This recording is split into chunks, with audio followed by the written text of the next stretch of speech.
Meus amados, vamos à palavra de Deus, Atos dos Apóstolos, capítulo 20, a partir do versículo 7. Eu vou reler o texto, reprisar, para que a gente possa assimilar melhor.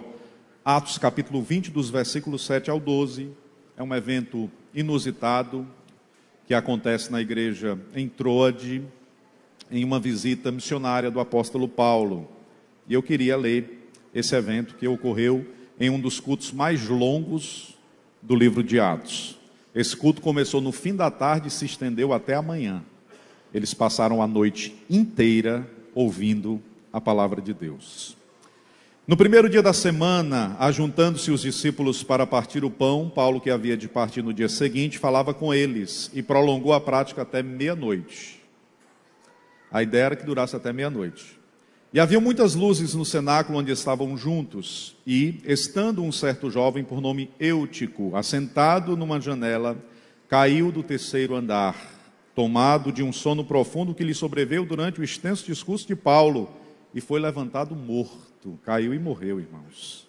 Paulo, porém, descendo, inclinou-se sobre ele e, abraçando-o, disse: não vos perturbeis, porque a sua alma está nele. E subindo, partindo o pão e comendo, ainda lhes falou largamente até a alvorada. O culto demorado. E assim partiu. E levaram vivo o jovem e ficaram não pouco consolados. Não pouco consolados. Eles ficaram muito consolados com o milagre de Deus na vida do Eutico. A palavra é esta, e a gente encontra-se com esse texto sagrado, e nós estamos falando de um culto extenso. De um culto que começa no crepúsculo da tarde e se estende até o outro dia, até o amanhecer. E este culto tão extenso nos leva a uma reflexão importante, né? O que tornou esse ambiente tão agradável? O pastor falava aqui do culto que o tempo passou e a gente sequer percebeu que o tempo passou. E que tempo é esse que a gente não consegue medir? Que tempo é esse que ele é tão consumido pela beleza que de repente 2 horas passam e você tem a ideia de que foram apenas alguns minutos? Todos nós em algum momento da vida já encontramos esse tempo. Tem um autor brasileiro que partiu, mas foi um poeta brasileiro muito importante para a educação no Brasil, chamado Rubem Alves, que ele disse que esse tempo é o tempo etéreo. O que é o tempo etéreo? É aquele tempo onde o eterno toca o temporal. É quando você está vivenciando uma experiência tão abençoadora, você é consumido por uma alegria tão imensa que você não percebe o tempo cronos, o tempo do relógio. E em dado momento todos nós já enfrentamos isso, já vivenciamos essa experiência. Já acabou, né? Tão boa a experiência. E essa igreja estava vivenciando tal experiência. O culto se estendia até a noite. Eles estavam ouvindo a exposição do apóstolo Paulo, e o apóstolo Paulo contando das marcas do seu ministério e do cuidado de Deus em sua vida e história. A igreja entrou de reunida, eles queriam ouvir, eles tinham desejo, eles tinham anelo, eles queriam receber de Deus naquele dia. No dia posterior, logo cedo, o apóstolo Paulo teria que sair daquela cidade, ele partiria. Então era uma oportunidade em que eles gostariam de abraçar e agarrar aquela oportunidade, porque ela cessaria em breve. E conta-nos a Bíblia que eles permaneceram naquele lugar. E eu gostaria de, refletindo com a igreja, fazer a seguinte pergunta: o que fez esta igreja permanecer por horas, por 12 horas aproximadamente, em um culto? O que fez esta igreja manter a sua atenção, o seu cuidado e o seu coração voltado à escuta ativa durante 12 horas? Será que foi a ministração do apóstolo, porque Paulo parecia ser um pregador eloquente? Não, não foi. Inclusive a igreja de Corinto reclamava que Paulo na presença não era tão forte quanto nas cartas. Então Paulo era aquele pregador que pregava conversando, irmãos. Não era um Apolo. Ele dialogava enquanto falava a palavra de Deus. Era um diálogo, era um discurso. E o Eutico, inclusive, foi tão longo, né, que o Eutico cochilou. A Escritura diz que ele dormiu. Ele estava na janela e dormiu. Então não foi necessariamente a capacidade do apóstolo Paulo de falar. Certamente não foi a ambiência, o conforto do ambiente. O que fez aquela igreja permanecer por 12 horas ouvindo a palavra de Deus foi a fome. A fome. O desejo de estar ali. A consciência de que precisavam estar naquele lugar. A consciência de que suas almas precisavam de tal alimento. Há alguns meses eu li um livro de José Tolentino. Ele disse que nós passamos a vida toda na igreja orando para Deus mandar pão a quem tem fome. Mas estamos vivendo o tempo em que nós precisamos pedir a Deus que Deus mande fome para quem tem pão. Porque pão para quem tem fome é fácil de dar. Inclusive algumas pessoas que sequer conhecem o Evangelho podem distribuir pão a quem tem fome. Agora a fome para quem tem pão só Deus pode dar. E nós precisamos examinar a nossa vida, se nós estamos sentindo fome de Deus. Fome da palavra. Se estamos famintos nesta noite de ouvir a sua voz. E de sermos inundados pela presença do Espírito Santo de Deus em nós.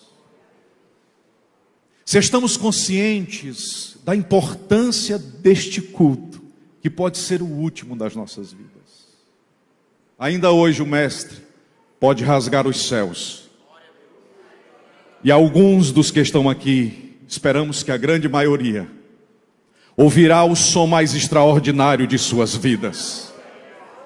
E ao olharem para os céus, verão de norte a sul miríades e milhares e milhares de anjos angélicos, perfeitos, cantantes, celebrantes, com um coro angélico dizendo: bendito seja aquele que vem.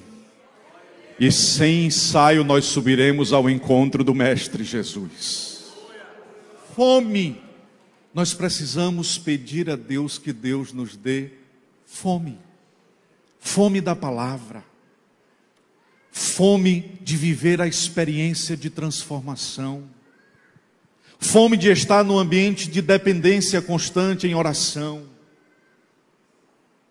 Fome de consultar a presença de Deus para os detalhes importantes e os detalhes não tão importantes da nossa história. Fome de Deus, irmãos. Quem está faminto não se importa se a toalha da mesa é de linho fino. Quem está faminto não reclama se os talheres não são de prata, ouro ou bronze. Quem está faminto não se importa se os pratos são de cristais, porcelana. Quem está faminto quer se alimentar. E nós estamos no banquete de Deus. No lugar do culto. No lugar onde Deus manifesta a sua presença entre nós.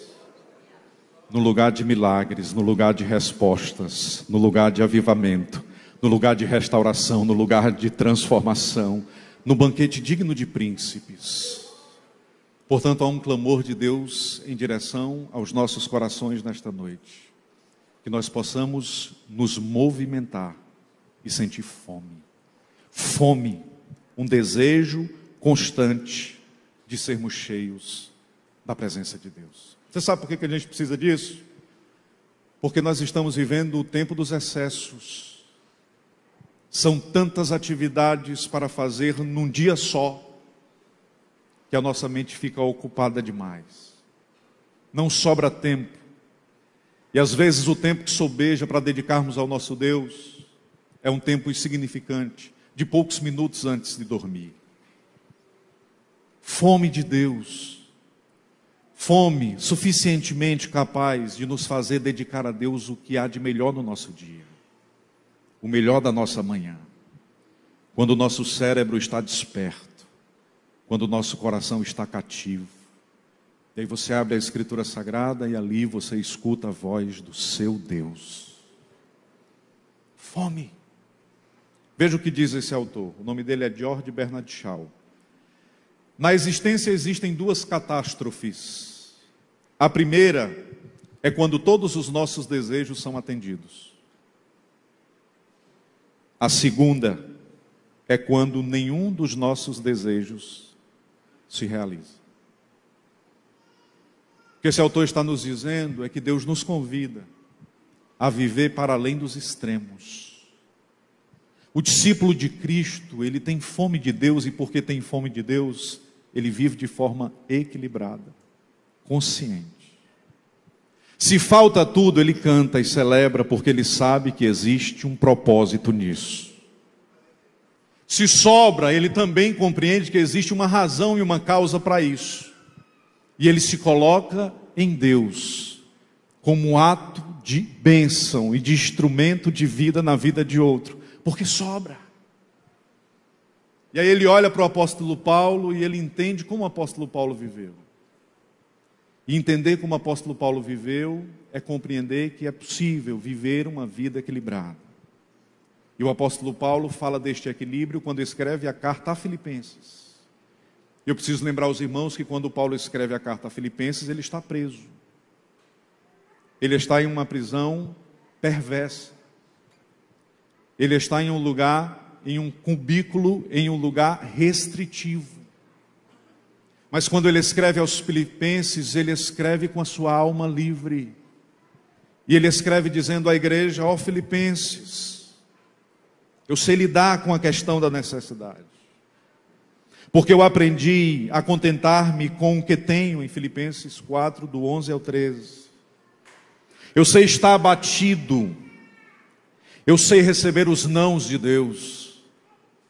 Eu sei receber as portas fechadas.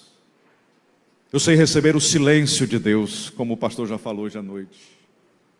Eu sei receber o céu fechado. Eu sei também ter abundância. Em toda maneira, em todas essas coisas eu estou instruído. Tanto na fartura, como em ter fome. Tanto em ter abundância, quanto em padecer necessidade. Por quê? Porque eu posso todas estas coisas em Cristo Jesus. Porque é Cristo Jesus quem me fortalece. Porque é Cristo Jesus quem me alimenta.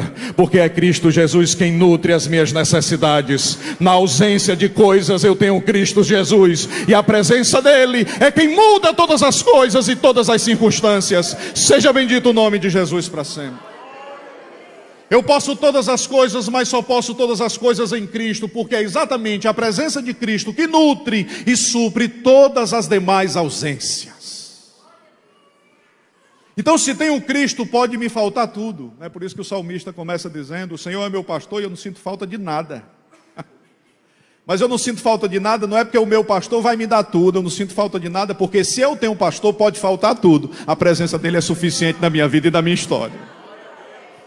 É perfeito pensar nisso. Então esse texto está nos falando de uma igreja contente. Uma igreja contente, uma igreja faminta de Deus e contente em Deus. Por isso o culto se estende por 12 horas e eles permanecem naquele lugar. Porque eles querem ouvir de Deus. As suas almas estão anelantes de Deus. Eles sabem que aquelas 12 horas de escuta trarão às suas vidas experiências de maturação. E como é bom, irmãos, nós termos o nosso coração consolado, confortado em Deus. Esta é uma consciência importante para nós. No versículo 9 a Escritura nos diz: e estando um certo jovem por nome Eutico assentado numa janela. É muito arriscado pensar isso. Porque janela não foi feita para ninguém sentar, irmãos. Era o terceiro andar. E o Eutico toma a decisão de estar sentado na janela. E é um problema grande você estar sentado numa janela. Porque quem está na janela, quando olha para a parte interna, contempla o que acontece no culto. Mas por estar na janela, é atraído pelo que acontece lá fora. Então, ou você participa do que está acontecendo no ambiente do culto, ou você é influenciado pelo que acontece extra-culto. O estar na janela é um lugar arriscado demais. E precisamos pensar como um jovem senta à janela e não há alguém com maturidade suficiente para tirá-lo de lá. Porque hoje é o dia dos pais e como pais nós precisamos refletir. Às vezes o nosso filho vai sentando na janela e a gente não percebe que aquele ambiente é um ambiente arriscado demais para ele. Mas o Espírito de Deus reservou essa noite para nos ensinar que nós vamos mantê-los, os nossos filhos, aqui dentro, não nas janelas, não observando o que passa lá fora, mas inebriados pela beleza, pela graça e pela bondade de Deus em suas vidas e suas histórias. Porque quem está na janela vive com o coração dobre. Quem está na janela está nesse lugar de indecisão. O que acontece aqui dentro não atrai tanto, porque parece mais interessante o que acontece lá fora. E aí nós precisamos tomar muito cuidado, porque o nosso inimigo é estrategista. E para Satanás destruir a história de um ser humano, ele faz investimentos a longo prazo. Ele começa investindo na infância. E ele faz uma próxima investida na adolescência. Na adultice, a pessoa perdeu a fé. Tem um autor indiano, um teólogo indiano, que ele diz que Satanás, quando ele se manifesta a partir de 3 expressões. A primeira na expressão do lobo. Ele chega visível. E quando você olha para ele, você percebe o seu ardil. Você percebe a sua armadilha. Você percebe os seus laços. E aí ele diz que na expressão do lobo o que nós precisamos fazer é construir cercas, muralhas na nossa casa. E nesta noite em que refletimos sobre paternidade, nós precisamos pedir a Deus que Deus faça com a nossa casa o que Ele fez com Jó. A Bíblia diz que Deus construiu uma sebe na casa de Jó. Você sabe o que é uma sebe? É uma cerca viva. Só que não era viva de planta não, irmãos. Era viva de anjos. Satanás, para poder pular aquela cerca, precisou pedir permissão. Nós vamos pedir ao Senhor que o Senhor nos livre não do lobo, mas do leão que está ao derredor tentando tragar os nossos filhos. E que o Senhor construa uma sebe, uma cerca viva em cada casa que está nesse lugar, guardando, protegendo e trazendo esperança, como nos foi anunciado nesta manhã. Esse autor diz que a segunda manifestação do inimigo, ele se manifesta como um rato. Eu achei interessante as figuras que ele utilizou. E como um rato, ele se aproxima nos lugares subterrâneos, nos lugares de imundícia. E ele vai tentando se aproximar desses espaços.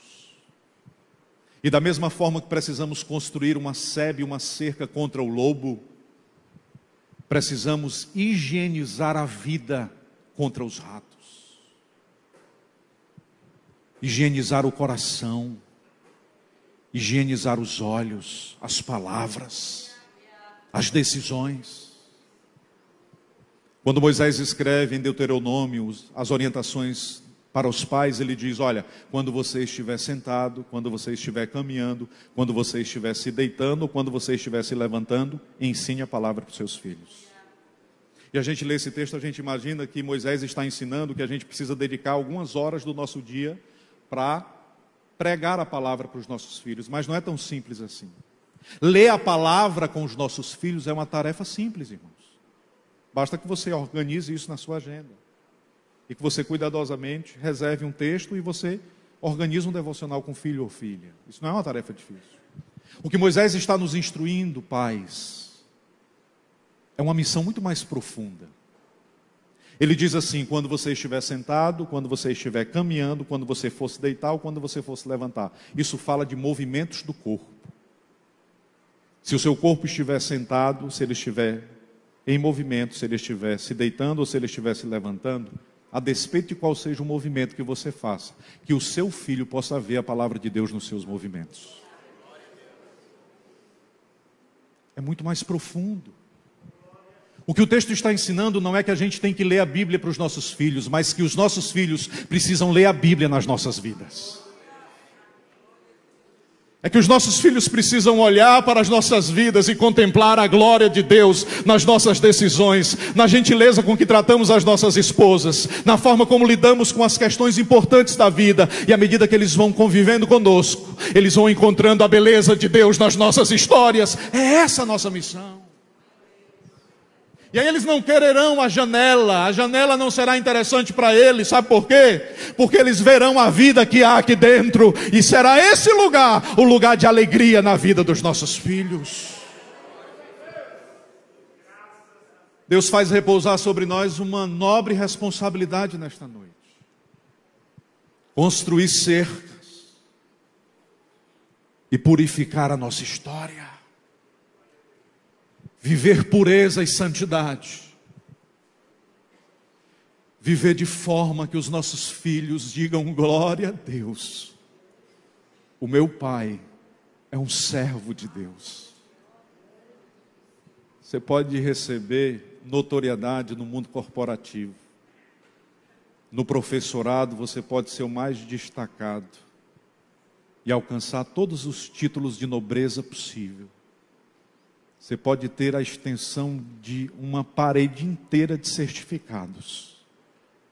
Mas nada é mais nobre do que o seu filho dizer: papai, você é um homem de Deus. Você é um homem de Deus. Não é uma tarefa simples, mas que Deus nos conceda este privilégio. E que nós possamos nos movimentar de forma a glorificar o nome de Jesus. Quer comais, quer bebais, quer façais qualquer coisa, que o vosso movimento glorifique o nome de Jesus Cristo de Nazaré, e que os nossos filhos sejam os primeiros a testemunharem a vida e a bondade de Deus em nossas decisões. Amém, irmãos? Está fazendo sentido para os irmãos a mensagem? Amém? Então o autor diz que primeiro ele se manifesta como lobo, segundo ele se manifesta como rato, mas em terceiro lugar ele se manifesta de forma mais perversa, como um vírus. E a pandemia já nos mostrou o que um vírus pode fazer. Por ser invisível é tão letal. Toma conta do sistema completo. E quando ele chega no sistema completo, ele começa a batalhar com os anticorpos e vence os anticorpos. E aí a pessoa vai definhando, vai cansando. Janela é lugar de perigo. O Espírito do Senhor nos trouxe aqui hoje à noite para nos dizer que a gente tem que descer imediatamente da janela. Perigoso demais. Essa palavra é para todos nós. É uma palavra preventiva e cuidadosa e amorosa do Espírito de Deus para todos nós.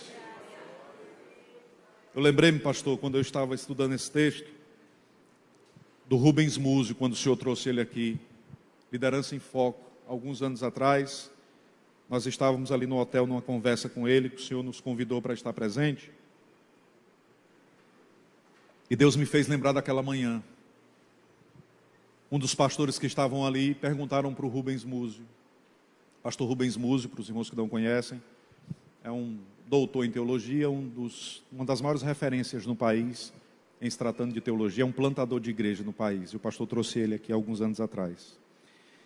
E aí nós tivemos um momento de conversa com ele para pensar a nossa pastoralidade. E aí um pastor perguntou: pastor Rubens, por que algumas pessoas na igreja, elas até chegam à frente chorando, mas depois de uma semana, 2 semanas, arrefecem, de repente passa 5 meses sem vir, e aí volta de novo? O que acontece? Eu nunca esqueci a resposta do pastor Rubens. O pastor Rubens disse: olha, quando você vai tomar uma vacina, dentro da vacina tem um pouco de quê, irmãos? Do vírus, não é? Agora, você não vai receber o vírus completo, apenas partícula desse vírus. Para quê? Para que o anticorpo possa vencer essa pequena partícula e se adaptar nessa batalha. E aí quando o vírus chega, o seu corpo está imune, não é assim? Tecnicamente, eu não tenho ideia se eu expliquei corretamente, mas apenas para comunicar. Então Rubens Múzio disse isso. Existem pessoas que receberam apenas uma porção do Evangelho. Não foi o Evangelho. A gente vai passar o ano, 2 anos falando do Evangelho, né, pastor? mas recebeu apenas algo parecido com o Evangelho, uma coisa estranha, que tinha apenas uma porção do Evangelho. E ao invés disso gerar vida, foi imunidade. Aí a pessoa agora não consegue receber o verdadeiro Evangelho, porque ela está protegida com um falso, um pseudo e um mínimo Evangelho. Vírus chega, infecta todo o sistema e demove toda a energia. Mas o Espírito do Senhor, e esta palavra, é apta para discernir interioridade, pensamentos e intenções. E há um ato cirúrgico de Deus, e Deus pode curar vírus. E Deus pode lançar a beleza do Evangelho. Irmãos, o Evangelho não é um complemento. A pessoa era uma pessoa boa, agora que é crente, se tornou uma pessoa melhor. Não, irmão, o Evangelho não é um complemento. Não é um plus, não é um upgrade. Não foi alguém que era mediano e se tornou melhor.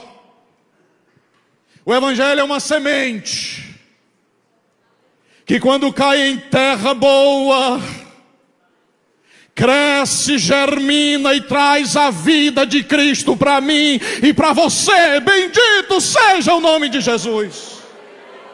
Então nós não estamos aqui querendo ser melhores. Nós estamos aqui conscientes que não há nenhum bem, não há nada bom em nós. Nós estamos aqui conscientes que nós merecíamos o destino ao inferno, mas por graça e misericórdia, Jesus Cristo de Nazaré nos deu a sua vida. E agora a semente está plantada. Quem já recebeu esta semente? Quem já recebeu essa semente? A semente do Evangelho gera vida plena, completa. E aí então nós vencemos o vírus, não porque a gente recebeu partícula do Evangelho, ou um pseudo-Evangelho, mas porque a gente agora recebeu a semente plena do Evangelho. E esta semente que vai fazer diferença na nossa história. Mas vamos caminhar, irmãos, para a gente concluir a ministração. Os próximos 10 minutos eu concluo. O Eutico estava exausto, cansado. E nós estamos vivendo na cultura do desempenho, né? Se você senta a uma mesa ladeado a algumas pessoas no trabalho, você diz assim: olha, eu trabalhei hoje 12 horas. Os comentários são assim: isso é produtividade, isso é desempenho, isso é foco. Parabéns. A cultura do não ter tempo para a vida é a cultura que é aplaudida. A cultura de estar conectado 24 horas por dia é a cultura que é celebrada nesse tempo. E aí nós nos tornamos exaustos. A gente vai cansando. Você sabe por que médicos às vezes olham para o paciente e eles não são sensibilizados com a dor do paciente? Você sabe por que o advogado às vezes não tem a sensibilidade? Você sabe por que às vezes o bombeiro fica estressado com a vítima que provocou o acidente? Porque estão exaustos. Estão tão cansados que não sobra neles espaço para olhar para o outro com candura e cuidado. E às vezes, a semelhança de Eutico, nós estamos cansados. Pense nisso. Se você acorda com a sensação de que não dormiu o suficiente e dorme com a sensação de que não foi eficiente nas poucas horas do seu dia, é possível que você esteja reduzido a um mero fazedor de coisas. Pense nisso nessa noite. Se nós compreendemos que matricular os nossos filhos de segunda a sexta-feira em atividades com o objetivo de torná-los especialmente diferenciados e prepará-los para o Enem, o Espírito do Senhor nos faz um convite nesta noite. E tem um recado aqui para os pais. Hoje é dia dos pais, a gente vai conversar sobre isso. A infância não é época de construir currículos. Vou repetir. A infância não é época de construir currículos. Você chega para uma criança e diz assim: você vai brincar? Não, não posso, porque eu tenho balé na segunda-feira, natação na terça-feira, eu tenho inglês na quarta e espanhol na quinta, e na sexta-feira eu vou ver se eu mudo a minha agenda para me conseguir e dar a bênção do meu voo. Tem quantos anos? Eu já tenho 7, falta só mais 8 anos para me encarar o Enem. E eu já estou focada. E o que é que você quer ser? Eu quero ser isso. Mas o que esta criança quer ser ainda não está alinhada ao que Deus deseja que ela seja. E segurança para o seu filho não é que ele seja médico, engenheiro. Bom demais pensar isso para os filhos. E se nós pudermos pagar uma boa escola para os nossos filhos, é uma bênção. Mas é preciso ter equilíbrio. E compreender que mais importante que o filho engenheiro é um filho no lugar onde Deus pensou para a sua vida e para a sua história. Mais importante que uma filha médica é uma filha no lugar onde Deus planejou para a sua vida e para a sua história. Deus tem um plano para o seu filho. Você pode dizer para a pessoa que está do seu lado: Deus tem um plano para os seus. Deus tem um plano para você. Diga aí para ele.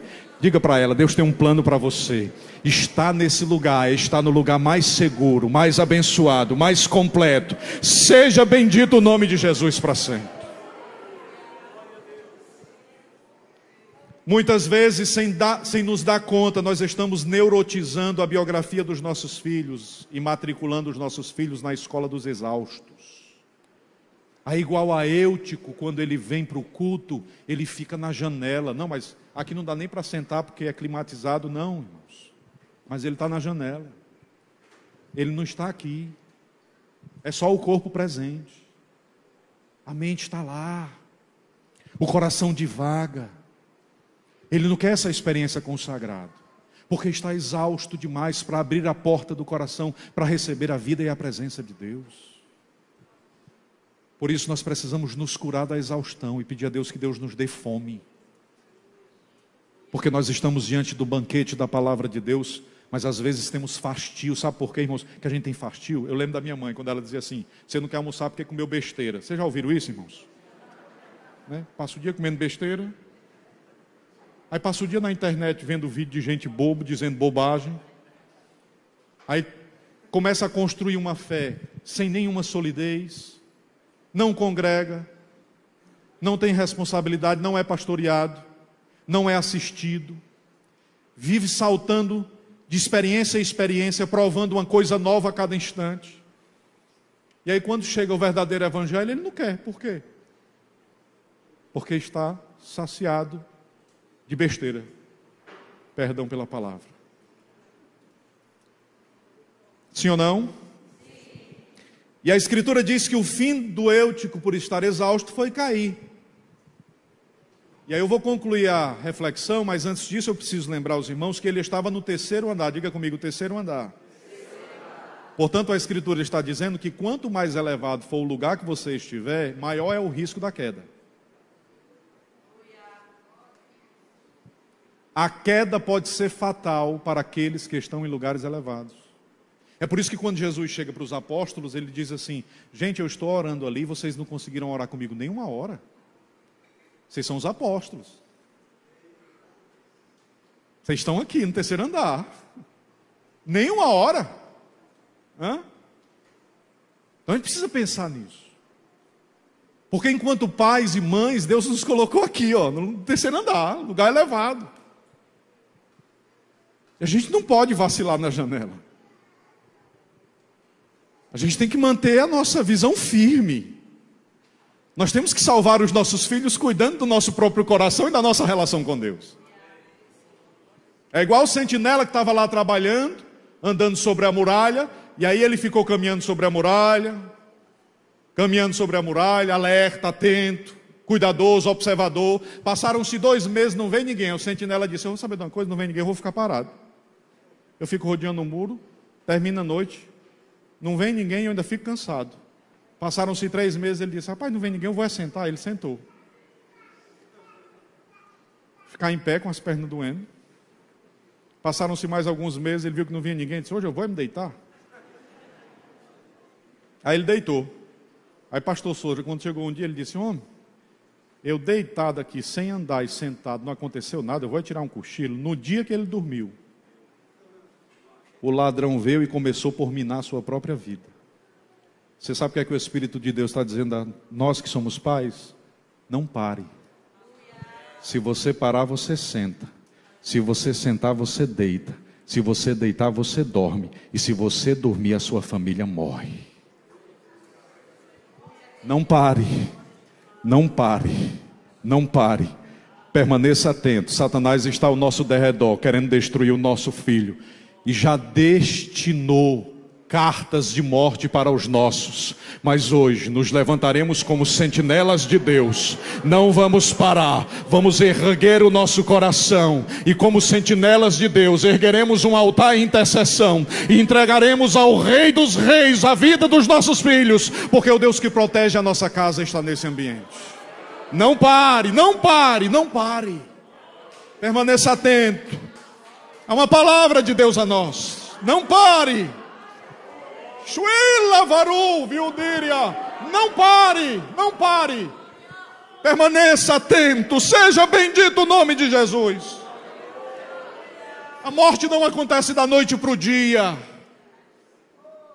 é aos poucos. E se você deseja salvar o seu filho, diga não.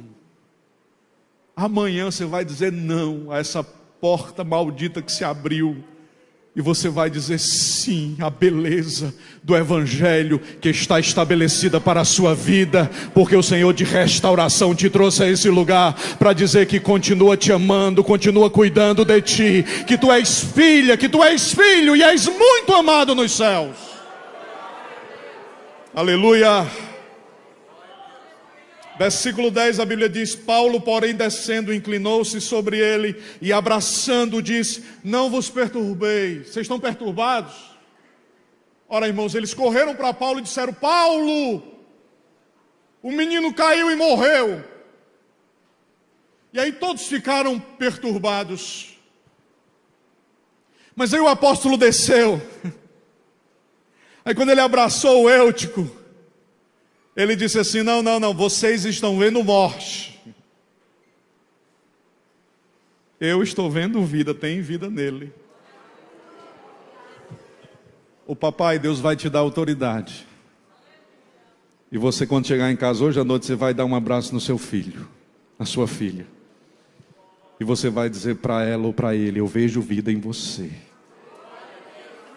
Não importa o que os outros dizem a seu respeito, eu vejo vida em você, eu vejo vida em você, eu vejo graça na sua vida. Nós precisamos de Paulo, o pastor disse hoje, né, irmãos? Já pensou se fosse um culto em que Paulo não estivesse presente, o negócio ia ficar complicado. Nós precisamos de Paulo que consigam enxergar a vida onde os outros só percebem morte. E aí tem um dos momentos mais inusitados desse texto, que eu considero ser um dos mais bonitos. O milagre aconteceu, e quando o milagre aconteceu, a Bíblia diz que eles levaram o menino de volta para o culto. E aí a Bíblia diz assim: e partindo o pão, Paulo continuou conversando com eles até a alvorada. Irmão, se isso fosse nos dias atuais, o milagre tinha se tornado o centro da reunião. Vocês viram o que Deus fez por meio do meu ministério? Era mais ou menos assim, né? Vocês viram o que Deus fez por meio do meu ministério? Eu me lembro, eu tenho um pastor amigo meu que ele diz assim: irmãos, no dia que eu orar e Jesus curar alguém, não pense que foi eu não, mas o que eu posso fazer é atrapalhar. Foi Jesus. Só que a Bíblia diz que depois que o Eutico ressuscitou, eles voltaram para o ambiente do culto, partiram o pão e continuaram falando a palavra. Mesa e evangelho. Você quer saber qual é o grande milagre? Mesa e evangelho. Mesa e evangelho. Você tem a mesa lá na sua casa? Senta com teu filho todos os dias e apresenta o evangelho. Você vai ver milagre acontecendo na sua vida e na sua história. Mesa e evangelho. Mesa e evangelho. É essa a grande beleza. É essa a grande beleza. Pastor, posso fazer uma oração? Vamos ficar de pé, por favor, irmãos. E nós vamos orar. Eu quero fazer uma oração intercessória por você. Você que chegou aqui nesta noite, você que está em casa, assistindo esse culto a partir da plataforma virtual e que, ouvindo esta palavra, compreendeu que Deus deseja inaugurar um novo tempo na sua história e deseja trazer ao altar esse novo tempo. Eu quero convidar você para correr aqui à frente. Nós já vamos orar, mas eu quero orar especificamente por algumas pessoas que estão aqui nesta noite. E se você está em casa, se esta palavra direcionada ao seu coração te conduz a um tempo de reconciliação e restauração, aí mesmo onde você está. Nós servimos não apenas a um Deus de perto, mas um Deus também de longe. E nós vamos juntos, enquanto igreja, orar pelos nossos filhos, pela nossa casa. Nós vamos pedir que Deus construa sebes. Tem muita cerca para ser construída. Nós vamos pedir que Deus purifique. Nós vamos pedir que Deus nos dê força e coragem para viver santidade. Amém. Nossa irmã está pedindo oração por ela, por seu filho e por sua casa. Se você deseja isso, eu vou oportunizá-lo. Nós vamos orar. Estenda suas mãos aqui à frente. Santo Deus, quem é comparável a Ti? Com uma palavra, essa palavra citada diante do nada, todas as coisas se formaram. Quando o Senhor ordena, os mares silenciam, pois o Senhor pesa os montes nas tuas mãos. Os teus olhos são capazes de contar as estrelas. O que é criado que pode fugir do teu domínio? Tudo repousa sob a tua autoridade. Está sentado na sala do trono do universo. Cremos que ordenas as leis da física. Cremos que ensinastes a própria física a existir. Pois és mestre da própria sabedoria. O teu nome é inigualável, indescritível, incomensurável. Sim, tu és o nosso Deus. Não sabemos o que nos acontecerá amanhã, mas tu sabes o que acontecerá aos nossos filhos no futuro. Por isso eu começo esta oração pedindo que proteja os nossos filhos. Eu te peço, ó Deus, que construa uma sebe nas nossas casas. Guarde-nos, ó Deus, proteja-nos, ó Deus, porque em Ti nós somos guardados. Eu suplico-te purificação, restauração, santidade. Que o lobo voraz não tenha acesso, que o rato seja removido e que o vírus não tenha capacidade de operar, porque o teu evangelho, a beleza do teu evangelho vai se expressar nas nossas decisões. Pai, eu te peço que o evangelho não seja escrito apenas no livro que está aberto na nossa casa, mas eu peço a Deus que o Senhor inscreva o evangelho nas nossas decisões. Que o caráter de Jesus Cristo possa ser construído na vida dos nossos filhos. Sim, Deus, eu suplico-te isso. E eu peço a tua bondade sobre nós. Abençoe todos os papais e mamães que estão nesse lugar. E nos dê, ó Deus, a alegria da tua salvação, em o nome de Jesus.